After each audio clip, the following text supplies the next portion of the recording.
Hello students, welcome to science class. Myself Neetu Sharma. We are studying chapter 11, the human eye. Today we are going to study about some defects of vision. We already discussed about the range of vision in the last video, that is between the near point and far point, or we can say it is between the 25 centimeter to infinity. अब इतनी wide range है हमारे पास vision की, फिर भी कई कारणों से, कई मेजर रीजन के कारण हमारी जो आंखें हैं वो ऑब्जेक्ट्स को प्रॉपरली क्लियरली विजुलाइज नहीं कर पाती, कई दिक्कतें आने शुरू हो जाती है। तो ये जो विजन से रिलेटेड, ऑप्टिकल रेज से रिलेटेड डिफेक्ट्स हैं वो आज हम स्टडी करेंगे।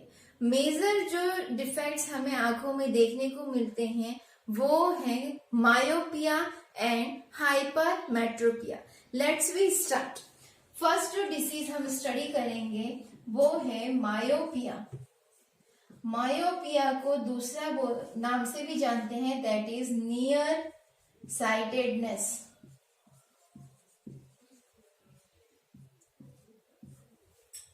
मायोपिया डिसीज में एक पर्सन पास की चीजें तो आसानी से देख लेता है पर दूर की चीजें देखने में उसे प्रॉब्लम होती है। क्या कारण है और ऐसा क्यों होता है, देखिए। मायोपिया, पहले तो इसकी डेफिनेशन हम देख लेते हैं। अ पर्सन फील डिफिकल्टी और ये भी देख सकते हैं enable to see distant object clearly। दूर की चीजें अच्छे से दिखाई नहीं देती, पास की चीजें वो आसानी से देख पाता है। तो इसके क्या कारण हो सकते हैं? अभी हमने लास्ट वीडियो में देखा था कि जो आई बॉल होती है उसमें जो इमेज बनती है वो रेटिना पे बनना जरूरी है।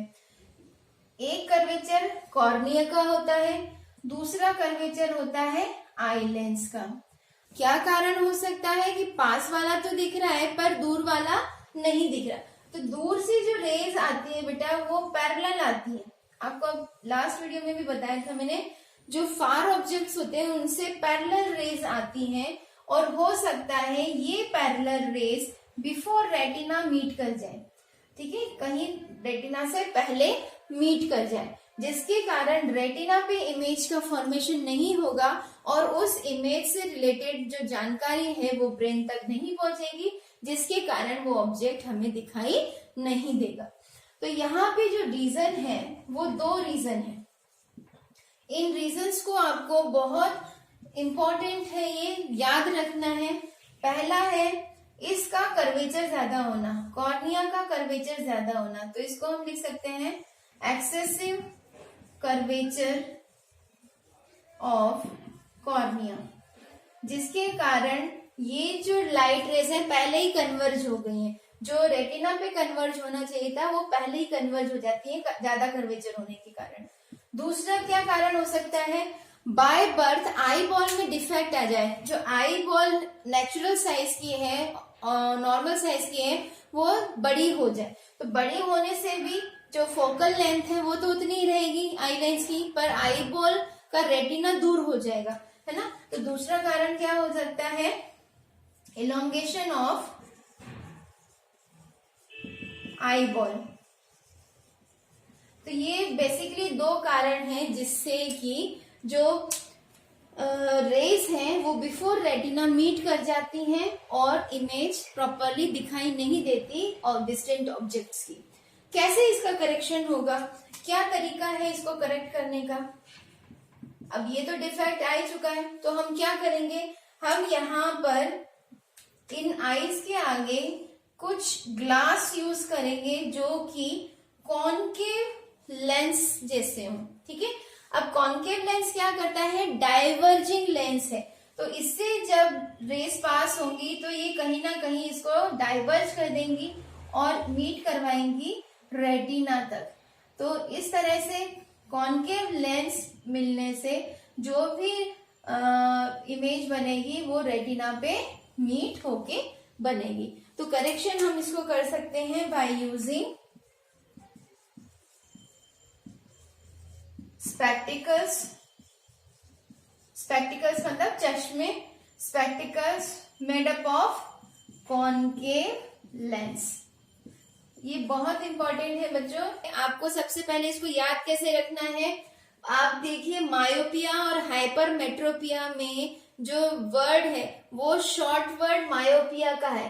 तो शॉर्ट मतलब नियर, कम लेंथ का। तो आप इससे याद कर सकते हो मायोपिया का दूसरा नाम है नियर साइटेडनेस। नियर साइटेडनेस मतलब होता है कि पास की चीजें आसानी से देख सकता है। अब पास की देख सकता है तो डिफिकल्टी कहाँ हो रही है, दूर की चीजें देखने में। तो इसकी डेफिनेशन क्या होगी, a person unable to see distant object clearly, या फिर difficulty in vision of distant objects clearly. तो ये डेफिनेशन हो जाएगी। अब इसमें रीजन क्या होगा, रीजन ये हो सकता है कि एक्सेसिव कर्वेचर हो गया हो कॉर्निया का, जिसके कारण जो फोकस हो रही है इमेज वो बिफोर रेटिना हो रही है, या फिर आईबॉल का इलोंगेशन हो गया जिसके कारण जो इमेज है वो रेटिना पे नहीं बन पा रही है। तो इसको करेक्शन करने के लिए क्या यूज किया है, स्पेक्टिकल्स, लेंसेज जो होते हैं, स्पेक्स होते हैं, वो यूज करेंगे जो कि कॉनकेव लेंस से बने हुए होते हैं। नेक्स्ट जो डिसीज है वो है हाइपरमेट्रोपिया।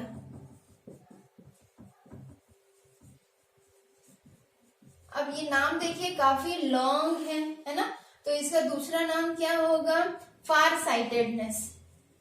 फार साइटेडनेस मतलब दूर की चीजें आसानी से दिख जाती हैं। अब दूर की दिख रही है तो कौन सी चीज में डिफिकल्टी है, पास की चीजें देखने में डिफिकल्टी है। तो इसमें क्या होगा, a person is unable to see nearer object. पास वाली चीजें आसानी से दिखाई नहीं देंगी। अब इसका क्या कारण है, पास वाली चीजें नहीं दिख रही, इसका मतलब कोई ऑब्जेक्ट आईज के पास है और उसमें से जो रेज निकल के आ रही हैं वो आई लेंस के द्वारा आई रेटिना के भी बियॉन्ड फोकस हो रही हैं। यहाँ हम देख लेते हैं, इसको आसानी से समझने के लिए डायग्राम बना लेते हैं। ये एक रफ सा मैंने आईबॉल का डायग्राम बनाया है। यहाँ पर हमारी आई लेंस है जो कि कॉन्वेक्स नेचर की है।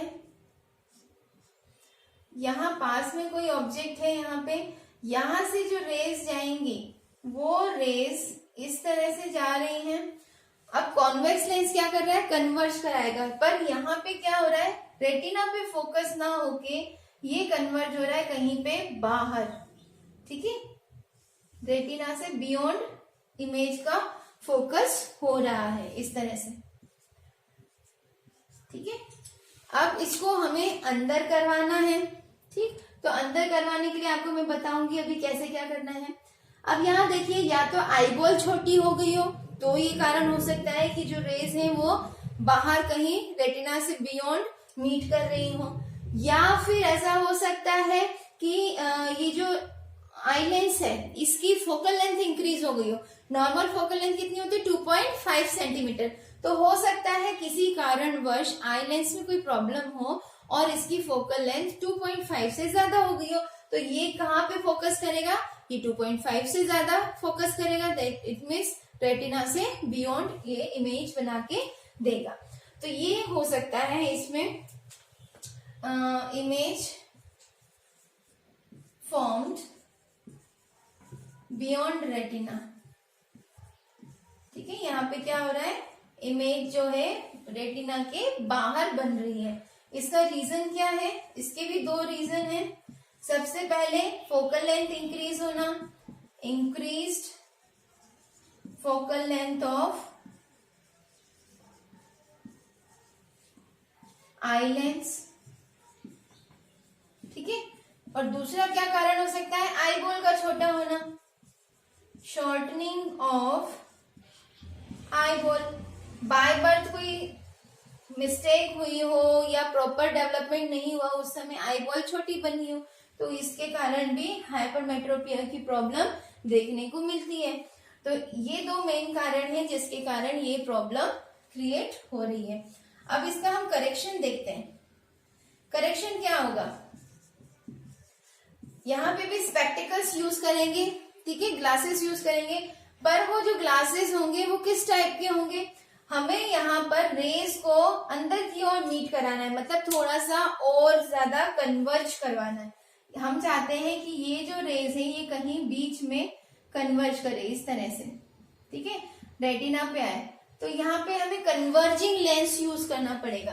तो कन्वर्जिंग लेंस होता है कॉन्वेक्स लेंस, तो हम एक ऐसा स्पेक्टिकल यूज करेंगे जो कॉन्वेक्स लेंस का होगा, जिससे कि ये जो रेज हैं ये और ज्यादा अंदर की ओर कन्वर्ज हो जाएंगी, ठीक है। तो यहाँ पे करेक्शन होगा by using convex lens spectacles.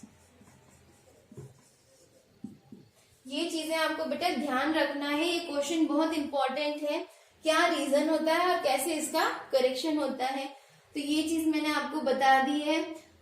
अब यहाँ पे आपको याद करने का तरीका मैं आपको बता रही हूँ। बड़ा नाम, इसका मतलब दूर की चीजें लॉन्ग डिस्टेंस देख सकते हैं, पास की चीजें नहीं देख सकते। अब यहाँ पे फार है, बड़ा नाम है, तो आई बॉल छोटी हो सकती है ना, उल्टा हो जाता है, यहाँ पे आई बॉल छोटी हो सकती है इसका कारण। और मायोपिया में हमने देखा था, मायोपिया में वर्ड छोटा है, उसमें नियर साइटेडनेस इसका दूसरा नाम है, पास की चीजें दिख रही है, दूर की चीजें नहीं दिख रही। और क्या हो सकता है वहां पर नाम छोटा है और आई बॉल बड़ा है ना, तो उल्टा होता है आई बॉल का, हमेशा यहाँ पे भी उल्टा है, नाम बड़ा है, आई बॉल छोटा है, और वहां पे नाम छोटा है, आई बॉल बड़ा है। तो इस तरह से आप थोड़ा सा ट्रिक्स यूज करके इनको अच्छे से याद कर सकते हो। नेक्स्ट जो डिफेक्ट है विजन का वो है कैटरैक्ट, ठीक है। इसमें क्या होता है, ये जो आई लेंस है, ह्यूमन आई लेंस है, ये ओपेक होने लग जाता है, इसमें धुंधलापन, क्लाउडीनेस आ जाता है, हेजी हो जाता है, यहाँ पे कुछ डिपोजिशन होने लग जाता है, जिसके कारण ये धुंधला हो जाता है, क्लाउडी या हेजी हो जाता है, या फिर इसकी जो मसल्स है ये वीक होना शुरू हो जाती है, आउटर एजेस जो है वीक होना शुरू हो जाती है, जिसके कारण जो प्रॉपर इमेज का फॉर्मेशन हो रहा है रेटिना पे वो नहीं हो पाता और हमें कोई ऑब्जेक्ट प्रॉपरली दिखाई नहीं देता। तो कैटरेक्ट का मेन रीजन क्या है, आई लेंस बिकम ओपेक, पूरी बिल्कुल दिखाई देना बंद हो जाएगा ओपेक में, हैजी मतलब धुंधला दिखेगा, जिसे हम क्लाउडी भी बोलते हैं, ठीक है। So that image of an object does not clearly visible, ठीक है। इसका करेक्शन कैसे होगा, इसका करेक्शन एक ही तरीका है, इस आई लेंस का रिप्लेसमेंट, जो कि सर्जरिकल मेथड है, ठीक है। करेक्शन में क्या कर सकते हैं हम, hazy eye lens get replaced by artificial eye lens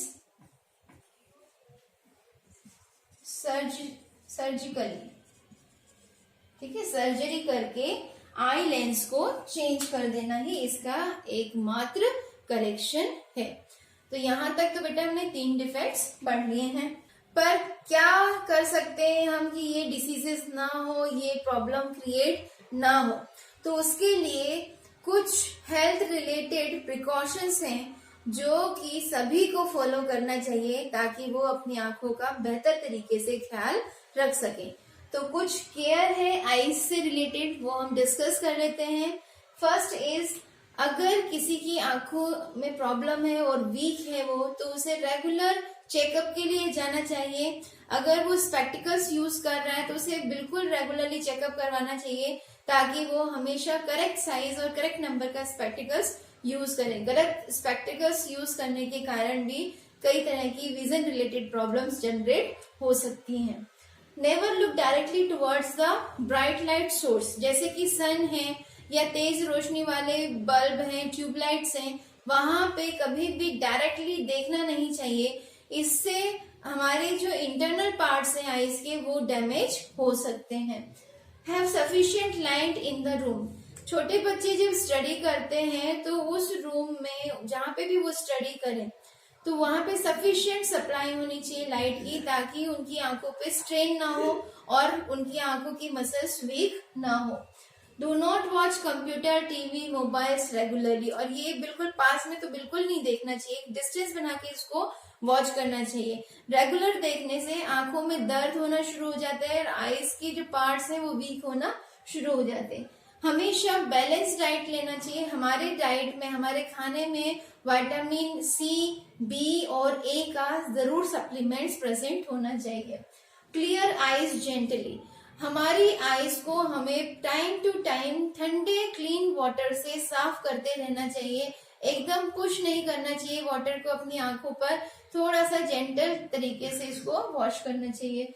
some problems are due to heredity. कई बार क्या होता है, किसी पेरेंट्स को, उसके ग्रैंड पेरेंट्स को अगर आंखों की रिलेटेड प्रॉब्लम है तो हो सकता है जेनेटिक कारणों से ये प्रॉब्लम उनके यंग वन में भी ट्रांसफर हो जाए। तो अगर ऐसी कोई समस्या है, ऐसी कोई प्रॉब्लम है तो रेगुलरली अपने डॉक्टर को कंसल्ट करें और आईज का चेकअप टाइम टू टाइम करवाते रहें। तो बेटा आज के लिए इतना ही। कल हम स्टडी करेंगे कुछ तरीके जिससे हम विजुअली चैलेंज्ड पर्सन्स को हेल्प कर सकते हैं और मदद कर सकते हैं ताकि वो एक नॉर्मल लाइफ फॉलो कर सके। For today, thank you and have a nice day.